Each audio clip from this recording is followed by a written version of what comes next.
کون ہے جو مجھ سے یہ باتیں سیکھے اور ان پر عمل کرے یا ان کو سکھائے جو اس پر عمل کرے؟ اللہ کے نبی نے کیا فرمایا؟ کون ہے جو مجھ سے یہ باتیں سیکھے اور اس پر عمل کرے یا ان کو سکھائے جو اس پر عمل کریں؟ ایک طلب پیدا کی، کون ہے؟ حضرت ابو ہریرہ رضی اللہ عنہ نے عرض کی، اللہ کے رسول میں سیکھوں گا، اس پر عمل کروں گا اور انہیں سکھاؤں گا جو اس پر عمل کرے۔ تو آپ صلی اللہ علیہ وسلم نے میرا ہاتھ پکڑ لیا۔ حضرت ابو ہریرہ رضی اللہ عنہ فرماتے ہیں کہ اللہ کے نبی نے میرا ہاتھ پکڑ لیا اور 5 باتیں گنوائیں کہ ان 5 کو سیکھو اور ان پر عمل کرو۔ پہلی بات فرمائی، اتق المحارم تکن عبد الناس، حرام چیزوں سے بچ جاؤ، حرام چیزوں سے بچ جاؤ تو تم سب سے بڑے عبادت گزار بن جاؤ گے۔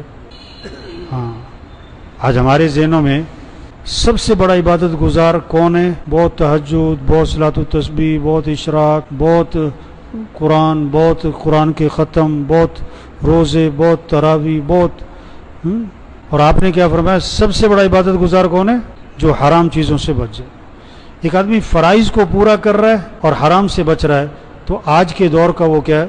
بہت بڑا۔ اس زمانے میں تھا تو آج کے دور کا تو ولی اللہ ہے، سب سے بڑا عبادت گزار۔ حرام چیزوں سے بچو۔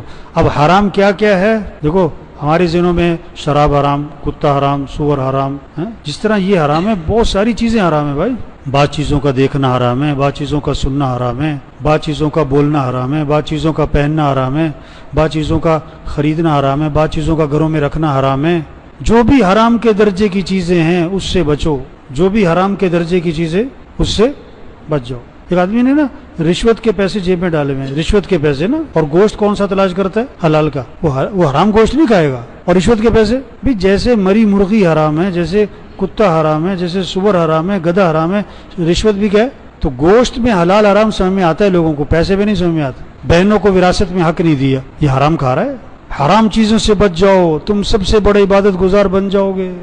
دوسری بات فرمائی، وَرْضَ بِمَا قَسَمَ اللَّهُ لَكَ تَكُنْ أَغْنَى النَّاسِ، اللہ کی تقسیم پر راضی رہو، اللہ کی تقسیم پر راضی ہو جاؤ تو تم سب سے بڑے غنی بن جاؤ گے۔ اللہ کی تقسیم پر، یہ اللہ کی تقسیم ہے، نہ کسی کو گورا بنائے کسی کو کالا بنائے، کسی کا قد لمبا ہے کسی کا قد چھوٹا ہے، کسی کی ناک بڑی ہے کسی کی چھوٹی ہے، کسی کی لمبی ہے، کسی کو اللہ نے بہت خوبصورت بنایا، کسی کو بہت سادہ شکل بنایا، کسی کو مالدار بنایا، کسی کو غریب بنایا، کوئی جھونپڑے والے کے گھر پیدا ہو گیا، کوئی مال والے کے گھر پیدا ہو گیا، کوئی ساری زندگی سائیکل پہ رہتا ہے، کوئی ساری زندگی گاڑی سے نہیں اترتا ہے، کوئی جہاز سے نہیں اترتا ہے۔ یہ تو اللہ کی تقسیم ہے۔ کوئی روز ہسپتال اور ڈاکٹر، اور کوئی ماشاءاللہ کوئی کبھی ہسپتال جاتے ہی نہیں، کسی کا روز ہی بچہ بیمار، کوئی بیوی۔ اللہ کی تقسیم ہے۔ اب کسی کا بچہ معذور ہے، اب اس میں آدمی کیا کر سکتے؟ یہ اللہ کی طرف سے، اللہ کی تقسیم پر راضی رہو۔ کوئی ایک دن میں لاکھ روپے کما لیتا ہے، کوئی پورے سال بھی نہیں کما پاتا ہے۔ کسی کو مزدور بنایا ہوا ہے، کوئی کسی کو ملک کا مالک بنایا ہوا ہے، کسی کو ملک کا چوکیدار بنایا ہوا ہے۔ اللہ کی تقسیم پہ راضی رہو تو تم سب سے بڑے غنی بن جاؤ۔ اللہ پر اعتراض نہ کرو، اللہ سے شکوہ نہ کرو۔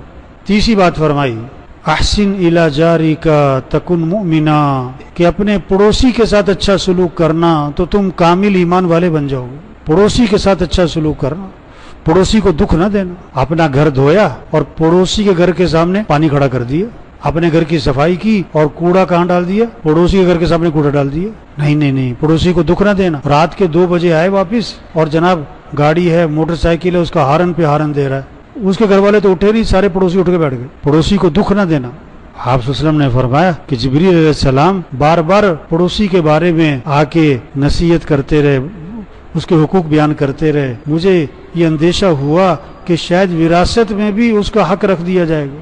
پڑوسی کے ساتھ اچھا سلوک کرنا تو تم کامل ایمان والے بن جاؤ۔ چوتھی بات فرمائی کہ اپنے بھائی کے لیے وہی پسند کرنا جو اپنے لیے پسند کرتے ہو تو تم کامل مسلمان بن جاؤ گے۔ ہاں، اپنے بھائی کے لیے آپ نہیں چاہتے کہ آپ کے گاڑی کے سامنے کوئی گاڑی لگا کے چلا جائے، آپ بھی کسی گاڑی کے سامنے گاڑی مت لگاؤ۔ آپ نہیں چاہتے کہ آپ جا رہے ہو گاڑی میں پیچھے سے کوئی ہارن پہ ہارن ماری جائے، آپ بھی نہ کسی کو ہارن پہ ہارن مارو۔ آپ نہیں چاہتے کہ آپ کو کوئی برے نام سے پکارے، آپ بھی کسی کو برے نام سے نہ پکارو۔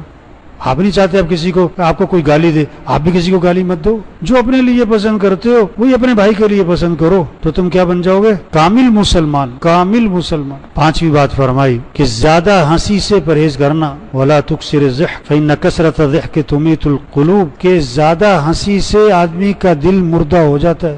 زیادہ ہنسی سے بچنا، کیونکہ زیادہ ہنسنے سے دل کیا ہو جاتا ہے؟ مردہ ہو جاتا ہے. اور وہ کہہ کے لگ رہے ہیں، ہنسی مذاق کی مجلسیں ہر وقت لگی ہوئی ہیں، تو دل مردہ ہو جاتا ہے. اور جب دل مردہ ہو جاتا ہے پھر نیکی کا شوق نہیں رہتا، اعمال کا شوق نہیں رہتا. اور جب دل مردہ ہو جاتا ہے تو اچھائی اور برائی کی تمیز ختم ہو جاتی. تو یہ 5 نصیحتیں آپ صلی اللہ علیہ وسلم نے حضرت ابو ہریرہ رضی اللہ عنہ کو فرمائی کہ ان کو سیکھو اور ان پر کیا کرو؟